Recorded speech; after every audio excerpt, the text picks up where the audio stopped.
ಎಲ್ರಿಗೂ ನಮಸ್ತೆ. ನಿಮಗೆ Komala believe daily vlogs video YouTube ಚಾನಲ್ಗೆ ಆತ್ಮೀಯವಾದಂಥ ಸ್ವಾಗತ. ಇವತ್ತು ನಾವು ಆಲ್ರೆಡಿ ನಮ್ಮ ಕಳೆದ 2 ವಿಡಿಯೋಗಳಲ್ಲಿ ನಿಮ್ಮ ಜೊತೆ ಶೇರ್ ಮಾಡಿದ್ದೀವಿ, ಮಣ್ಣಿನ ಮನೆ ಮತ್ತು ಸಹಜ ಕೃಷಿ ತೋಟ. ಮತ್ತೆ ನಾನು ಸಹಜ ಕೃಷಿ ತೋಟಕ್ಕೆ ಮಹೇಶ್ ಅವ್ರನ್ನ ಭೇಟಿಯಾಗೋದಕ್ಕೆ ಅಂತ ಬಂದಿದ್ದೀನಿ. ಅವ್ರ ತೋಟದಲ್ಲಿ ತರಕಾರಿಗಳನ್ನ ಯಾವ ರೀತಿ ಬೆಳೆದಿದ್ದಾರೆ, ನೀರು ಎಷ್ಟು ಕೊಡ್ತಾರೆ, ಅದಕ್ಕೆ ಗೊಬ್ಬರ ಯಾವ ರೀತಿ ಹಾಕ್ತಾರೆ, ಮತ್ತು ರೈತರಿಗೆ ಇದರಿಂದ ಏನೆಲ್ಲ ಉಪಯೋಗ ಆಗುತ್ತೆ ಅಂತ ಅವ್ರ ಹತ್ರನೇ ಮಾತಾಡ್ತಾ, ಇದು ಜಾಗ 7 ಕುಂಟೆ ಜಾಗನ ಅವರು ತರಕಾರಿ ಬೆಳೆಯೋದಿಕ್ಕೆ ಅಂತಲೇ ರೆಡಿ ಮಾಡ್ಕೊಂಡಿದ್ದಾರೆ. ಈಗೆಲ್ಲ ನಾವು ಗೊಬ್ಬರಗಳನ್ನ ಹಾಕಿ, ರಾಸಾಯನಿಕ ಗೊಬ್ಬರಗಳನ್ನ ಹಾಕಿ ಹೆಚ್ಚು ಬೆಳೆಗಳನ್ನ ಬೆಳಿಬೇಕು ಅನ್ನೋ ಮೈಂಡಲ್ಲಿರ್ತಕ್ಕಂಥ ಕಾಲದಲ್ಲಿ ಅವರು ಸಾವಯವ ಗೊಬ್ಬರಗಳನ್ನ ಅಂದರೆ ದನ ಕುರಿ ಈ ರೀತಿ ಸಗಣಿ ಈ ರೀತಿ ಗೊಬ್ಬರಗಳನ್ನ ಹಾಕಿ ತರಕಾರಿಗಳನ್ನ, ಆರೋಗ್ಯಕರವಾಗಿರ್ತಕ್ಕಂಥ ತರಕಾರಿಗಳನ್ನ ಬೆಳೀತಾ ಇದ್ದಾರೆ. ಇಂಥ ರೈತರು ನಮ್ಮ ಪಕ್ಕದ ಹಳ್ಳಿಯಲ್ಲಿ ಅಂದರೆ ನಮ್ಮೂರಿಂದ ಕೇವಲ 2 ಕಿಲೋಮೀಟರ್ ದೂರದಲ್ಲಿರ್ತಕ್ಕಂಥ ಅಮ್ಮನಘಟ್ಟ ಗ್ರಾಮದಲ್ಲಿ ಇದ್ದಾರೆ ಅಂತ ಹೇಳ್ಕೊಳೋದಕ್ಕೆ ನಮಗೆ ತುಂಬ ಹೆಮ್ಮೆ ಆಗುತ್ತೆ. ಬನ್ನಿ ಅವ್ರ ಜೊತೆ ಮಾತಾಡ್ತಾ ಅವ್ರು ಯಾವ ರೀತಿ ತರಕಾರಿ ಬೆಳೀತಾರೆ, ನಮಗೆಲ್ಲ ಬೇರೆ ರೈತರಿಗೆ ಏನೆಲ್ಲ ಅವರಿಂದ ಮಾಹಿತಿ ಸಿಗುತ್ತೆ ಅಂತ ತಿಳ್ಕೊಳ್ಳೋಣ. ನೀವು ಈ ತರಕಾರಿನೆಲ್ಲ ಯಾವ ರೀತಿ ಬೆಳೀತಾ ಇದ್ದೀರಾ, ನೀರು ಎಷ್ಟು ದಿವಸಕ್ಕೊಂದ್ಸರಿ ಕೊಡ್ತೀರಾ, ಒಂದು ಸ್ವಲ್ಪ ಮಾಹಿತಿ ಹೇಳ್ಬಿಡಿ ರೈತರಿಗೆಲ್ಲ. ಎಲ್ರಿಗೂ ನಮಸ್ಕಾರ. ನಾವು ಸುಮಾರು 10-15 ವರ್ಷಗಳಿಂದ ಈ ತರಕಾರಿ ನೈಸರ್ಗಿಕವಾಗಿ ತರಕಾರಿ ಬೆಳ್ಕೊಂಡು ಬರ್ತಾ ಇದ್ವಿ. ಸ್ವಲ್ಪ ಕಡಿಮೆ ಪ್ರಮಾಣದಲ್ಲಿ ಮನೆಗೋಸ್ಕರ ಬೆಳೀತಾ ಇದ್ವಿ. 15 ವರ್ಷದಿಂದ ಯಾವುದೇ ರಾಸಾಯನಿಕ ಬಳಸ್ತಲೇ ತರಕಾರಿಗಳ್ನ ಉಪಯೋಗಿಸ್ತಾ ಇದ್ವಿ. ಯಾಕೆಂದರೆ ಇವತ್ತು ಅನೇಕ ತರಕಾರಿಗಳಲ್ಲಿ ಅನೇಕ ವಿಧವಾದ ವಿಷಗಳು ಸೇರ್ಪಡೆ ದೇಹಕ್ಕಾಗಿ ಅನೇಕ ರೋಗಗಳು ಬರ್ತಾ ಇದ್ದಾವೆ. ಅದನ್ನು ಮನಗಂಡು ನಾವು ಬರೀ ನೈಸರ್ಗಿಕವಾಗಿ ಕೃಷಿ ಮಾಡಿದ್ರೆ ಸಾಲದಲ್ಲ, ಮನೆಗೆ ಬೇಕಾಗಿರ್ತಕ್ಕಂಥ ತರಕಾರಿಗಳಾಗ್ಬೋದು, ಹಣ್ಣು ಹಂಪಲುಗಳಾಗ್ಬೋದು, ಫಸ್ಟು ನಾವು ಅದಕ್ಕೆ ಆದ್ಯತೆ ಕೊಟ್ಟು ನಾವು ಬೇರೆಯದು ಈ ಸುಮಾರು 4.5 ಎಕರೆನಲ್ಲಿ ಸುಭಾಷ್ ಪಾಳೇಕರ್ ಮೆಥಡ್ನ ಅಳವಡಿಸ್ಕೊಂಡಿದ್ದೀವಿ. ಇದು ಮನೆಗೆ ಮತ್ತು ಒಂದು 10 ಫ್ಯಾಮಿಲಿಗೆ ನಾವು ವಾರ ತರಕಾರಿಗಳನ್ನ ಕಳಿಸ್ತಾ ಇರ್ತೀವಿ. ಇಲ್ಲಿ ನಾನು ಆಯ್ಕೆ ಮಾಡ್ಕೊಂಡಿದ್ದು ಇಲ್ಲಿ 7 ಕುಂಟೆ ಜಾಗ ತಗೊಂಡೆ. ಈ 7 ಕುಂಟೆ ಜಾಗದಲ್ಲಿ ಫಸ್ಟು ನಾನು ಮಾಡಿದ್ದು ರೈಸ್ಡ್ ಬೆಡ್ ಅಂತ ಮಾಡಿಕೊಂಡು, ಅಂದರೆ ಎತ್ತರವಾಗಿರ್ತಕ್ಕಂಥ ಬದುಗಳನ್ನ ಹಾಕ್ಕೊಂಡು ಆ ಬದುಗಳಲ್ಲಿ ನಾವು ತರಕಾರಿ ಬೆಳೀತಾ ಹೋಗ್ತಾಯಿದ್ದು. ಫಸ್ಟು ನಾವು ಬಾರ್ಡ್ರ್ನಲ್ಲಿ ಏನು ಹಾಕ್ಕೋಬೇಕು ಅದನ್ನು ಅಳವಡಿಸ್ಕೊಂಡು ಈ ಬಾರ್ಡ್ರ್ ಸುತ್ತ 20-25 ಪಪಾಯ ಗಿಡಗಳಿದ್ದಾವೆ. ಈ ಪಪಾಯ ಗಿಡಗಳು 3 ತಳಿಗಳಿದ್ದಾವೆ. ಒಂದು ನಾಟಿದ್ರಲ್ಲಿ, ಇನ್ನೊಂದರಲ್ಲಿ ಇನ್ನೊಂದು ಟೇಸ್ಟು, ಆಮೇಲೆ ಇನ್ನೊಂದು ಹೈಬ್ರಿಡ್ ವೆರೈಟಿ, 3 ಹಾಕಿದ್ವಿ. ತೈವಾನ್ ರೆಡ್ ಲೇಡಿ, ಇನ್ನು 3 ಇದೆ. ಒಂದು ಸೂರ್ಯ ಪಪ್ಪಾಯಿ ಮತ್ತು ಲೋಕಲ್ ವೆರೈಟಿದೊಂದು. ಈ 3 ಪಪ್ಪಾಯಿ ಫಸ್ಟು ಹಣ್ಣು ತಿನ್ನಬೇಕು ಅಂಥೇಳಿ ಬೆಳಗ್ಗೆ ಹೊತ್ತು ಹಣ್ಣು ತಿಂದಾದಮೇಲೆ ನಾವು ಆಹಾರ ಪದ್ಧತಿಗಳು ಅದೇ ಥರ ಬದಲಾವಣೆ ಮಾಡಿಕೊಂಡಾಗ ಇಲ್ಲಿ ಜಮೀನಲ್ಲೂ ಅದೇ ಥರ ನಾವು ಬದಲಾವಣೆ ಮಾಡ್ಕೊಂಡಿದ್ದೀವಿ. ಇದು 7 ಕುಂಟೆ ಜಾಗ ತಗೊಂಡು ಪ್ರತಿ ವಾರ 3-4 ಬೆಡ್ಡು ಹಾಕ್ತಾ ಹೋಗ್ತಾ ಇರ್ತೀವಿ. ಅಂದರೆ ರೈಸ್ಡ್ ಬೆಡ್ ಅಂದರೆ ನಿಮಗೆ ಈ ಥರ ಉದಿ ಈ ಥರ ಬದುಗಳು ಹಾಕ್ಕೊಳ್ತೀವಿ. ಈ ಥರ ಬದುಗಳು ಹಾಕ್ಕೊಂಡು ಒಂದೇ ದಿವಸ ನಾವು 4 ವಿಧವಾದ ತರಕಾರಿಗಳನ್ನು ಒಂದು ಬೆಡ್ನಲ್ಲಿ ಅಳವಡಿಸ್ತೀವಿ. ಫಸ್ಟ್ ಏನು ಮಾಡ್ತೀವಿ? ಹೌದು, 4 ಥರ ತರಕಾರಿ ಅಳವಡಿಸ್ತೀವಿ. ಒಂದು 20 ದಿವಸ ಬರ್ತಕ್ಕಂಥ ಸೊಪ್ಪುಗಳು, ಆಮೇಲೆ ಇನ್ನೊಂದು 1 ತಿಂಗಳಿಗೆ ಬರ್ತಕ್ಕಂಥ ಮೂಲಂಗಿ, ಆಮೇಲೆ ಇನ್ನೊಂದು 3-4 ತಿಂಗಳಿಗೆ ಬರ್ತಕ್ಕಂಥ ಗೆಡ್ಡೆ ತರಕಾರಿ, ಇನ್ನೊಂದು ಮಧ್ಯದಲ್ಲಿ ಮೆಣಸಿನ ಗಿಡ, ಟೊಮೊಟೊ ಗಿಡ ಎಲ್ಲ ಇರುತ್ತೆ. ಪ್ರಾರಂಭದಲ್ಲಿ 20 ದಿವಸಕ್ಕೆ ಬರ್ತಕ್ಕಂಥ ತರಕಾರಿ ಫಸ್ಟು ನಾವು ಮೆಂತ್ಯ ಸೊಪ್ಪು ಹಾಕಿರ್ತೀವಿ.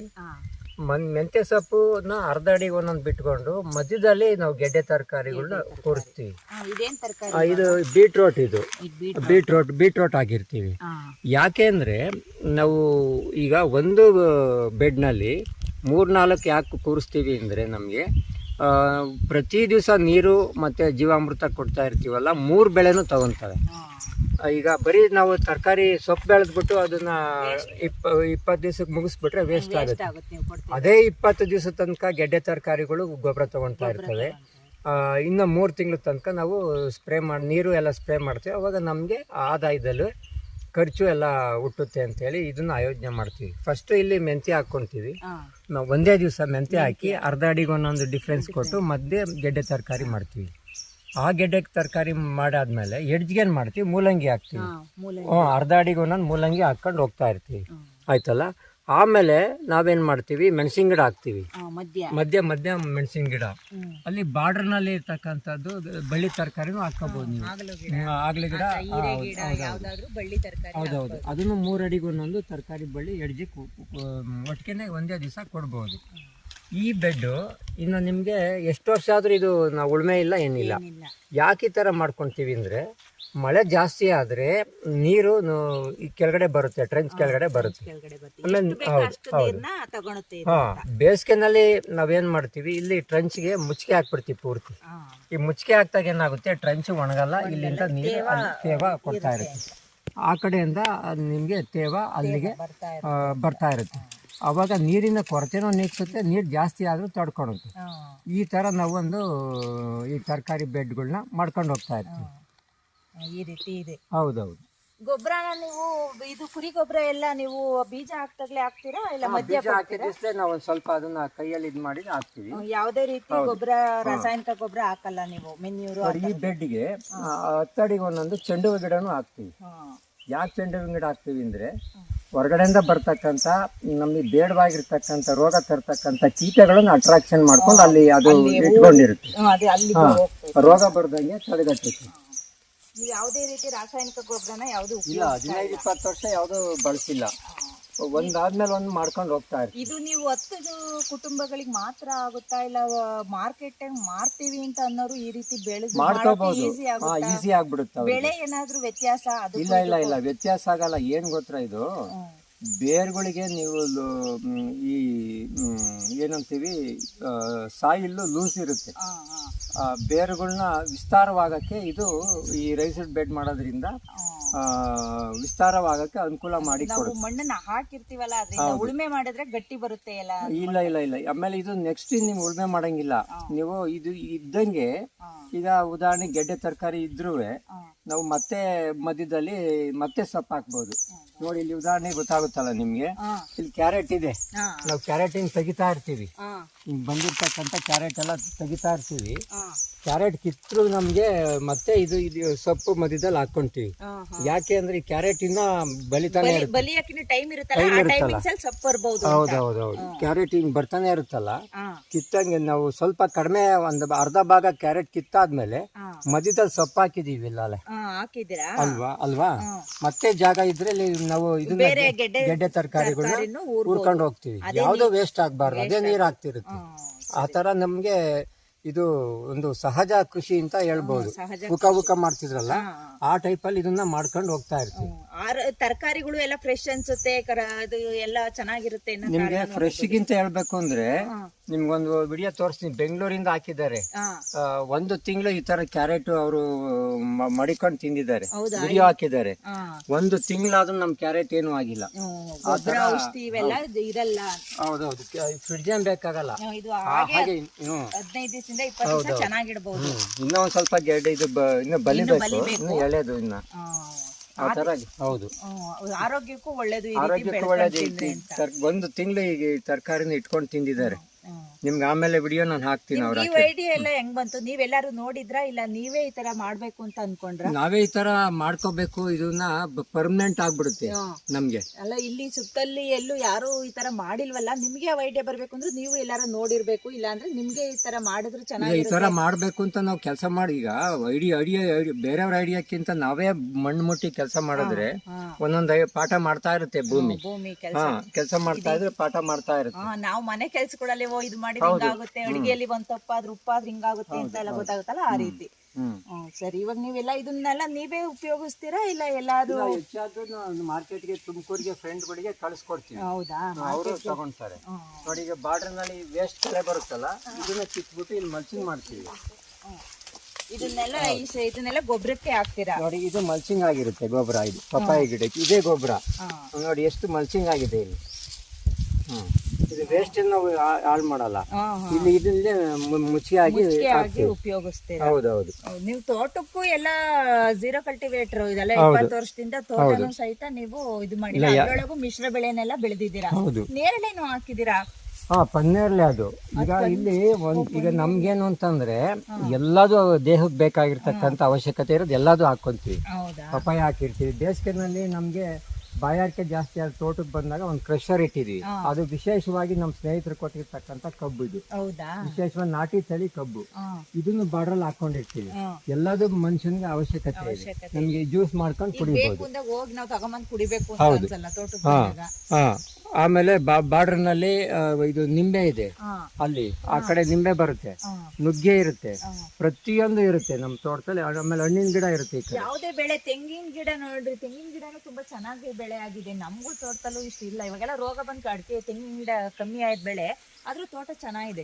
ಅಡಿಕೆ ಬೆಳೆಲೇನು ಕಡಿಮೆ ಅಂತ ನಿಮ್ಗೆ ಅನ್ಸಿಲ್ವಾ? ಇಲ್ಲ, ಅಡಿಕೆ ಬೆಳೆನೂ ಕಡಿಮೆ ಇಲ್ಲ, ಹ್ಮ್. ತುಂಬಾ ಚೆನ್ನಾಗಿ ಈಲ್ಡಿಂಗ್ ಬರ್ತಾ ಇದೆ. ಹೌದಾ? ತೆಂಗು ನಾವು 15 ವರ್ಷ ಆದ್ರೂ ನಾವು ಉಳುಮೆ ಇಲ್ಲ, ಏನಿಲ್ಲ, ಅದಕ್ಕೆ ಏನಿಲ್ಲ. ಹೊರಗಡೆಯಿಂದ ಏನು ತಗೊಂಬಂದ್ ಹಾಕಿಲ್ಲ. ಅಲ್ಲಿ ಇಲ್ಲ, ಅಲ್ಲಿ ಬಿದ್ದಿರ್ತಕ್ಕಂಥ ಬೀಳೋದು ಗರಿನೇ ಕಟ್ ಮಾಡಿ ಹಾಕೋದು. ನೀವೆಲ್ಲ ಹೇಳಿದ್ರಿ. ಕಟ್ ಮಾಡಲ್ಲ ನಾವು, ಏನು ಮುಟ್ಟಲ್ಲ ಅದನ್ನ. ಮುಟ್ಟಲ್ಲ. ಹೆಂಗ್ ಬಿದ್ದಿರುತ್ತೆ ಹಂಗೆ. ಹ್ಮ್. ಒಂದು ಮರ ಪ್ರತಿ ವರ್ಷ 10 ಗರಿ ಉದುರಿಸ್ಕೊಳುತ್ತೆ. ಹಾ, 10 ಗರಿನ ನಾವು ಬೆಂಕಿ ಇಟ್ರೆ ಹಾ, ನಮ್ಗೆ ಬರ್ತಕ್ಕಂಥದ್ದು ಬೂದಿ 1 kg. ಹಾ, ಹಾ, ಅದೇ ತೆಂಗಿನ ಮರದಲ್ಲಿ ಅದೇ ಗರಿ ಬಿದ್ರೆ ಹಾ. ಅಲ್ಲಿ ಆಗ್ತಕ್ಕಂಥದ್ದು ಗೊಬ್ಬರ 20 kg ಗೊಬ್ಬರ ಆಗುತ್ತೆ. ಹಾ. 20 kgದು ಲೆಕ್ಕ ಅಲ್ಲ, ನಮ್ಗೆ ಗೊಬ್ಬರದ ಲೆಕ್ಕ ಅಲ್ಲ. ಗೊಬ್ರದ್ ಲೆಕ್ಕಲ್ಲ. ಅಲ್ಲಿ ತೇವಾಂಶ ಆ ಮರಕ್ಕೆ ಬೇಸಿಗೆನಲ್ಲಿ ನೀರಿನ ಕೊರತೆನ ನೀಗಿಸುತ್ತೆ. ಮುಚ್ಚಿಗೆ ಇದ್ರೆ ತೇವಾಂಶ, ವಾತಾವರಣದಲ್ಲಿ ಇರ್ತಕ್ಕಂಥ ತೇವಾಂಶ ಹಿಡಿದು ಇಟ್ಕೊಂಡಿರುತ್ತೆ ಹಾ. 50 ಭಾಗ. ಹಾ. ನಂತರ ನಮಗೆ ಅದು ಗೊಬ್ಬರನೂ ಆಗುತ್ತೆ. ಅಲ್ಲಿ ಸೂಕ್ಷ್ಮ ಜೀವಾಣುಗಳು ಇರುತ್ತೆ. ಆ ಮರ ಬದುಕೋದಕ್ಕೆ 10 ಗರಿ ಉದುರಿಸ್ಕೊಂಡು ಗೊಬ್ಬರ ಮಾಡ್ಕೊಂಡಿರುತ್ತೆ. ಹ್ಮ್. ಅದರಿಂದ ನಮಗೆ ಬೇಸಿಗೆನಲ್ಲಿ ನೀರಿನ ಕೊರತೆ ಕಂಡು ಬರಲ್ಲ. ಈ ಬೆಡ್ಡಲ್ಲಿ ಎಷ್ಟು ತರಕಾರಿ ಇದೆ, ಎಷ್ಟು ಅಡಿಗೊಂದು ತರಕಾರಿ ಇರುತ್ತೆ, ಇದ್ರಿಗೆ ಎಷ್ಟು ಬೆಳೆದಿ ಅಂದ್ರೆ ಎಷ್ಟು ತರ ಇದೆ ಅಂತ ಟೈಪ್ಸ್? ಈಗ ಇದರಲ್ಲಿ 25 ಅಡಿ ಬೆಡ್ ಹಾಕೊಂಡಿರ್ತೀವಿ ನಾವು. ಉದ್ದ 25 ಅಡಿ 30 ಬೆಡ್ ಇರುತ್ತೆ. ಉದ್ದ 25-30 ಅಡಿ ಇದ್ದಾಗ ಅಗಲ 4 ಅಡಿ ಬೆಡ್ ಇರುತ್ತೆ. ಇದರಲ್ಲಿ ನಾವು ಫಸ್ಟು ಸೊಪ್ಪಿನಲ್ಲಿ 1,000 ರೂಪಾಯಿ ತೆಗೆದು ಬಿಡ್ತೀವಿ. ಫಸ್ಟ್ ಸೊಪ್ಪಲ್ಲಿ ನಮಗೆ ಬೇಗ ಬರುತ್ತಲ್ಲ, ಬೇಗ 20 ದಿವಸಕ್ಕೆಲ್ಲ ಬರುತ್ತೆ ಬಂದ್ಬಿಡುತ್ತಲ್ಲ. ಅವಾಗ. ಒಂದು ಮೂಲಂಗಿನಲ್ಲಿ ಒಂದು 500 ರೂಪಾಯಿ ಬರುತ್ತೆ ಸೈಡ್ ನಲ್ಲಿ. ಸೈಡ್ ಅಲ್ಲಿ. ಹೌದು. ಈ ಕ್ಯಾರೆಟ್ ನಲ್ಲಿ ಒಂದ್ 2,000 ರೂಪಾಯಿ ದುಡ್ಡು ಅದು ಸಿಗುತ್ತೆ ಮಧ್ಯ ನಮ್ಗೆ. ಫುಲ್ ಅದೇ ಇರುತ್ತಲ್ಲ, ಅದರಿಂದ ಒಂದ್ 2,000 ರೂಪಾಯಿ ಬರುತ್ತೆ. ಬರುತ್ತೆ. ಈಗ ಮೂಲಂಗಿನೂ ಆಗಿದೆ, ಸೊಪ್ಪು ಮುಗ್ದಿದೆ, ಈ ಕ್ಯಾರೆಟ್ ರೆಡಿ ಇದೆ. ಖರ್ಚು ಯಾವಾಗ ಅಂದ್ರೆ ಪ್ರಥಮವಾಗಿ ನಾವು ಬೆಡ್ ತಯಾರು ಮಾಡಿದಾಗ ಖರ್ಚು ಜಾಸ್ತಿ ಬರುತ್ತೆ. ಎಲ್ಲದಕ್ಕೂ ಆಮೇಲೆ ನಮ್ಗೆ ಖರ್ಚು ಜಾಸ್ತಿ ಬರಲ್ಲ. ಬರಲ್ಲ, ನೀರ್ ಹಾಕ್ತಾ ಇರ್ಬೇಕು. ನೀರ್ ಹಾಕ್ತಾ ಇರ್ತೀವಿ. ಆಮೇಲೆ ನಮ್ಗೆ ಭೂಮಿ ಹ್ಮ್. ಯಾವ ತರ ಇರುತ್ತೆ ನೋಡಿ ಇದು. ಹ್ಮ್. ನಿಮ್ಗೆ ನೀರ್ ಹಾಯಿಸಿದ್ರೆ ಹ್ಮ್. ಭೂಮಿ ಈ ತರ ಭೂಮಿಯಲ್ಲಿ ತೆಗಿಯಕ್ಕಾಗಲ್ಲ. ಇದು ನೋಡಿ ಮಣ್ಣು ಒಂಥರ ಸ್ಮೂತ್ ಸೂಸ್ಮೂತ್ ತರ ಇರುತ್ತೆ. ಇರುತ್ತೆ. ಹೌದು. ನೀವು ಅದೇ ಮೇಲ್ಗಡೆ ನೀರ್ ಹಾಯಿಸಿದ್ರೆ ಗಟ್ಟಿ ಗಟ್ಟಿ ಬರುತ್ತೆ. ನೀರೆಲ್ಲ ಹಿಂಗೆ ಕೊಚ್ಚಿ ಹೋಗಿ ಮಣ್ಣೆಲ್ಲ. ಕ್ಯಾರೆಟ್ ಎಲ್ಲ ನೋಡಿ ನೋಡಿ ತುಂಬಾ ಚೆನ್ನಾಗಿ ಬಂದಿದೆ ಕ್ಯಾರೆಟ್. ಈ ತರ ಕ್ಯಾರೆಟ್ ಕಿತ್ತರು ನಮ್ಗೆ ಭೂಮಿ ಗಟ್ಟಿ ಬಂದಿಲ್ಲ ನೋಡಿ. ಎಷ್ಟು ಸ್ಮೂತ್ ಇದೆ ನೋಡ್ರಿ. ಈ ತರ ಕ್ಯಾರೆಟ್ ಬರುತ್ತೆ. ಕ್ಯಾರೆಟ್ ಬರುತ್ತೆ, ಟೇಸ್ಟ್ ಕೂಡ ಇರುತ್ತೆ, ಮತ್ತೆ ಜಾಸ್ತಿ ದಿವಸ ಇಟ್ಕೊಂಡು ಬೇಕಾದ್ರೆ ಈ ಸೊಪ್ಪು ಆಚೆಗೆ ಬಿಸಾಕಲ್ಲ ನಾವು. ಇಲ್ಲೇ ನಾವು ಮುಚ್ಚಿಗೆ ಮಾಡ್ಬಿಟ್ಟು ಅದೇ ಗೊಬ್ಬರ ಆಗುತ್ತೆ. ಗೊಬ್ಬರ ಆಗ್ತಾ ಇರ್ತೇವೆ. ಇದಕ್ಕೊಂದು ಮೆಥಡ್ ನಲ್ಲಿ ನಾವು ನೀರ್ ಕೊಡ್ತೀವಿ. ನೀರ್ ಯಾವ ತರ ಕೊಡ್ತೀರಾ? ಹನಿ ನೀರಾವರಿನ ಇಲ್ಲ? ಇಲ್ಲ ಸ್ಪ್ರಿಂಕ್ಲರ್ ತರ ಇಲ್ಲ. ನಮ್ಮ ಸ್ನೇಹಿತರು ಒಬ್ರು ಮಿಸ್ಟ್ ಇರಿಗೇಷನ್ ಅಂತ ಮಾಡ್ಕೊಟ್ಟಿದ್ದಾರೆ. ಹೌದಾ? ಅದಕ್ಕೆ ಏನ್ ಮಾಡ್ತೀವಿ ನಾವು, ಈಗ 12 ಅಡಿಗೆ ಒಂದೊಂದು ಮಿಸ್ಟ್ ಇರಿಗೇಷನ್ ಕೂರಿಸ್ತೀವಿ. ಅಂತರ ಸಾಲಿಂದ ಸಾಲಿ 30 ಅಡಿ, ಜೆಟ್ಟಿಂದ ಜೆಟ್ಟಿಗೆ 12 ಅಡಿಗೊಂದು ಮಿಸ್ಟ್ ಇರಿಗೇಷನ್ ಅಂತ ಮಾಡ್ತೀವಿ. ಇದ್ರಲ್ಲಿ ಇದೆಯಲ್ಲ ನೋಡಿ, ಇದು ಮಿಸ್ಟ್ ಇರಿಗೇಷನ್ಗೆ ಆಗುತ್ತೆ. ಇದು ಇದರಲ್ಲಿ ನಾವು ನೀರು ಕೊಟ್ಟಾಗ ಡೈಲಿ ಸಂಜೆ ಹೊತ್ತು 5 ನಿಮಿಷ ಮಾತ್ರ ನೀರು ಕೊಡ್ತೀವಿ. 5 ನಿಮಿಷ ಜಾಸ್ತಿ ನೀರು ಕೊಟ್ರೆ ನೀರು ಜಾಸ್ತಿ ಆಗುತ್ತೆ ನಮ್ಗೆ. ಪ್ರತಿ ದಿವಸ 5 ನಿಮಿಷ ನೀರು ಕೊಟ್ರೆ ಸಾಕಾಗ್ಬಿಡುತ್ತೆ ನಮ್ಗೆ. ಇದ್ರಲ್ಲಿ ಇದು ಅಲ್ಲಿ ನಾವು ಕೆವಿಕೆಗೂ ಹಾಕೊಟ್ಟಿದೀವಿ ಕೊನೆಹಳ್ಳಿಲಿ. ನಾವು ಅಲ್ಲಿ ಅರ್ಧ ಎಕರೆನಲ್ಲಿ 7,000 ಲೀಟರ್ ಒಂದು ಸಂಪ್ ಇದೆ ಅವ್ರದ್ದು. 7,000 ಲೀಟರ್ ಸಂಪಲ್ಲಿ ಅರ್ಧ ಎಕರೆಗೆ 2ರಿಂದ 3 ಬ್ಯಾಚ್ ಮಾಡಿದೀವಿ. ಏಕಕಾಲ 7,000 ಲೀಟರ್ ಅರ್ಧ ಗಂಟೆನಲ್ಲಿ ಇಡೀ ಅರ್ಧ ಎಕರೆ ಪೂರ್ತಿ ಅಡಿಕೆ ತೋಟ ನೆನೆಯುತ್ತೆ ಅವ್ರು. ಆ ತರ ಸಿಸ್ಟಮ್ ಮಾಡಿದೀವಿ. ಇಲ್ಲಿ ನಾವು 7 ಕುಂಟೆಗೆ ನಮ್ದು 1 HP ಮೋಟರ್ ಹಾಕೊಂಡಿದೀವಿ ಸಂಪ್ ಮಾಡಿ. ಅದರಲ್ಲಿ ಅರ್ಧ ಗಂಟೆನಲ್ಲಿ 7 ಕುಂಟೆ ಜಾಗನ ಪೂರ್ತಿ ಕೊಡಿಸಿ. ಯಾಕೆಂದ್ರೆ ಅವ್ರದ್ದು ದೊಡ್ಡದಿರುತ್ತೆ ಮೋಟರ್, ನಮ್ದು HP 1 HP ಪ್ರೆಷರ್ ಕಡಿಮೆ ಬರುತ್ತೆ. ಅದಕ್ಕೆ ನಾವು 2 ಬ್ಯಾಚ್ ಬಿಟ್ಕೊಂಡಿದೀವಿ. ಅರ್ಧ ಗಂಟೆನಲ್ಲಿ 7 ಕುಂಟೆನೂ ನೀರನ್ನ ಕುಡಿಸ್ಬಹುದು ನಾವು ಡೈಲಿ.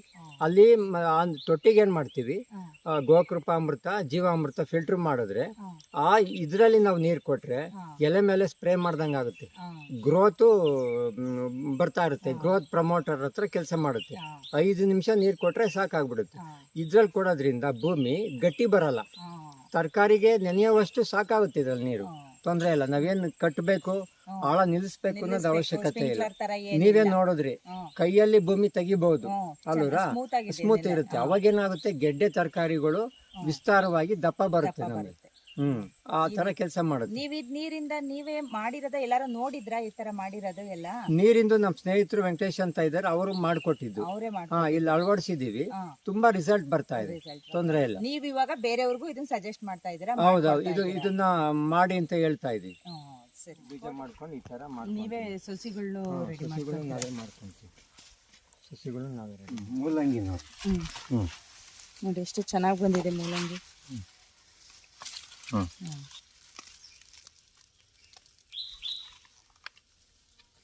ಇದು ಚೆಂಡು ಹೂವ ಕೀಟಗಳನ್ನ ಅಟ್ರಾಕ್ಷನ್ ಮಾಡೋದಕ್ಕೆ ಹೂ ಅಲ್ಲಲ್ಲೇ ಹೂವಿನ ಗಿಡಗಳನ್ನ ಹಾಕಿದ್ದೀರಾ.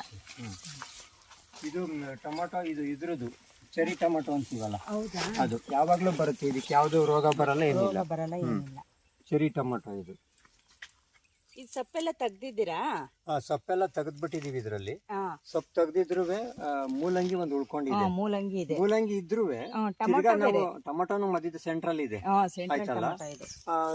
ಇದ್ರು ಮತ್ತೆ ಈಗ ಕೊತ್ತಂಬರಿ ಬೀಜ ಹಾಕಿದೀರಾ ಆಲ್ರೆಡಿ? ಎಲ್ಲ ಕೊತ್ತಂಬರಿ ಹಾಕಿದ್ರೆ ಯಾಕೆ ಮೂಲಂಗಿ ಬರೋ ಅಷ್ಟೊತ್ತಿಗೆ ಖಾಲಿ ಇರಬಾರ್ದು, ಮತ್ತೆ ರಿಪೀಟ್ ಮಾಡ್ಕೊಂಡು ಜಾಗ ಮತ್ತೆ ನೀರು ವೇಸ್ಟ್ ಆಗಿ ಯಾವ್ದಕ್ಕೂ ಕೊಡಬಾರ್ದು. ಇಲ್ಲ, ಕೊಡಬಾರ್ದು. ಅದು ಯಾಕೆಂದ್ರೆ ನಾವು ಜೀವಾಮೃತ ಸರಿ ಕೊಡೋದ್ರಿಂದ ಕಂಪ್ಲೀಟ್ ಆಗಿ ನಮ್ಗೆ ಬರ್ತಾನೆ ಇರುತ್ತೆ. ಇಲ್ಲಿ ಸೋರೆಕಾಯಿ ಹಾಕಿದೀವಿ. ಸೋರೆಕಾಯಿ ಎಷ್ಟು ಚೆನ್ನಾಗಿ ಬಂದಿದೆ. ಮೆಥಡ್ ಮಾಡ್ತಾ ಇದೀವಿ. ಯಾವ ತರ ಅಂದ್ರೆ ಮುಚ್ಚಿಗೆ ಇದ್ದಾಗ ಬರೀ ಮುಚ್ಚಿಗೆ ಒಳಗಡೆನೆ ಬೀಜ ಹಾಕೋದು. ಇಲ್ಲಿ ನೋಡಿ, ಈ ಸೋರೆಕಾಯಿ ನೋಡ್ರಿ, ಈ ತರ ಬರ್ತಾ ಇದೆ. ಈಗ ನಾವು ಈ ಬಳ್ಳಿ ತರಕಾರಿದು ಒಂದು ಲೈನ್ ಮಾಡಿರ್ತೀವಿ. ಮೆಣಸಿನ ಗಿಡನೂ ಹಾಕಿದೀವಿ ನೋಡ್ರಿ ಮಧ್ಯದಲ್ಲಿ, ಆಯ್ತಾ. ಇಲ್ಲಿ ನಾವು ಹುಲ್ಲಿರುತ್ತೆ, ಈ ತರ ಈ ಹುಲ್ಲಿರುತ್ತಲ್ಲ, ಹುಲ್ಲೊಳಗಡೆನೆ ಬೀಜ ಹಾಕ್ತಿವಿ. ಈ ತರ ತೆಗೆದ್ಬಿಟ್ಟು ನಾವು ಬೀಜ ಹಾಕ್ಬಿಟ್ರೆ, ಬರೀ ಮುಚ್ಚಿಗೆ ಕೊಟ್ಟು ಜೀವಾಮೃತ ಕೊಟ್ರೆ ಆಟೋಮೆಟಿಕ್ ಆಗಿ ಬರ್ತಾ ಇರುತ್ತೆ. ಮಾಡಿ ಇದ್ರ ಮೇಲೆ ನಾವು ನೆಟ್ ಹಾಕಿದೀವಿ. ಜಾಲ್ದ್ರ ಇದೆ, ಹುಲ್ಲೊಂದು ಕಟ್ಕೊಳುತ್ತೆ ಅಂತ ಇಲ್ಲ ಹಾಕಿ ಸುರಿತೀವಿ. ಸ್ಲರಿನೂ ಜಾಸ್ತಿ ಮಾಡಿ ಸುರಿತೀವಿ. ಒಳಗಡೆ ಒಂದು ಸ್ಲರಿ ಪಂಪ್ ಇದೆ. ಸ್ಲರಿ ಪಂಪ್ ಏನ್ ಮಾಡುತ್ತೆ, ಸಗಣಿ ಇಷ್ಟ ದಪ್ಪ ಇದ್ರೆ ಎತ್ಕೊಂಡು ಹೊರಟೋಗುತ್ತೆ. ಈ ನೀರು ಮತ್ತೆ ಈ ಸ್ಲರಿನ ನಾವ್ ಇದಕ್ಕೆ ತರಕಾರಿಗೆ ಸ್ಪ್ರೇ ಮಾಡ್ಕೊಂಡು ಹೋಗ್ತಾ ಇರ್ತೀವಿ. ಏನ್ ಸ್ಪ್ರೇ ಮಾಡ್ತೀರಾ? ಪೈಪಲ್ಲೇ ಹೋಗುತ್ತಾ? ಪೈಪಲ್ಲೇ ಬಿಡ್ತೀವಿ. ಇದು ಫಿಲ್ಟರ್ ಮಾಡಕ್ ಹೋಗಲ್ಲ, ಡೈರೆಕ್ಟ್ ನೀರಿನ ಜೊತೆ ಟ್ಯಾಂಕ್ ಇದೆ. ಟ್ಯಾಂಕ್ ಅಲ್ಲಿ ನೀರು ಮತ್ತೆ ಸ್ಲರಿನು ಎರಡನ್ನೂ ಕೊಡ್ತೀವಿ. ಇದನ್ನ ಜೀವಾಮೃತನು ಇದಕ್ಕೆ ಸುರಿತೀವಿ. ಗೋಕೃಪಾಮೃತ ಸುರಿದಾಗ ಇದನ್ನೇ ಸ್ಲರಿ ಪಂಪ್ ಅಂತ ಇದೆ. ಅದು ಸಗಣಿಯನ್ನು ಸೋಸಂಗಿಲ್ಲ, ಸಗಣಿ ಸಮೇತ ನಮ್ಗೆ ಸ್ಪ್ರೇ ಮಾಡ್ಬೋದು ಗಿಡದ ಮೇಲೆ. ಆ ಕೆಲಸ ಮಾಡುತ್ತೀವಿ. ಇದು ಗೊಬ್ಬರ, ಏನು ಬೇರೆದೇನು ಹೊರಗಡೆಯಿಂದ ತಗೊಂಡ್ಬರಲ್ಲ.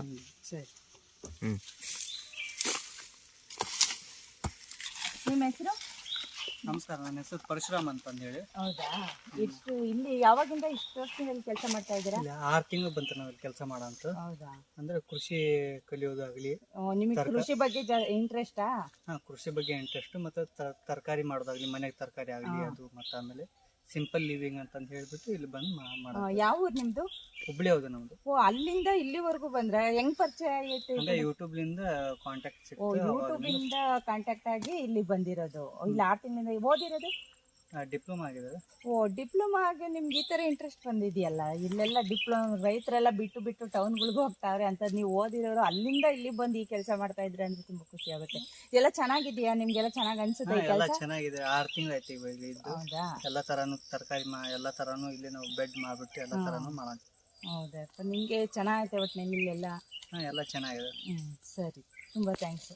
ನೋಡಿದ್ರಲ್ಲ ಸ್ನೇಹಿತರೆ, ಮಹೇಶ್ ರವರ ತೋಟಕ್ಕೆ ಬಂದು ನಾವು ಯಾವ ರೀತಿ ಅವರಿಗೆ ಬೇಕಾದಂಥ ತರಕಾರಿನ ಅವರು ಸಾವಯವ ಗೊಬ್ಬರವನ್ನು ಹಾಕಿ ಎಷ್ಟು ಚೆನ್ನಾಗಿ ಬೆಳೆದು ಮಾರೋದಕ್ಕೂ ಸಹಿತ ಆಗುವಷ್ಟು ಬೆಳೆದಿದ್ದಾರೆ. ತುಂಬ ಚೆನ್ನಾಗಿ ಬೆಳೆದಿದ್ದಾರೆ. ಈ ನೀರಾವರಿ ಅಂದರೆ ನೀರು ಉಪಯೋಗಿಸೋ ಮೆಥಡು ಕೂಡ ತುಂಬ ಚೆನ್ನಾಗಿದೆ.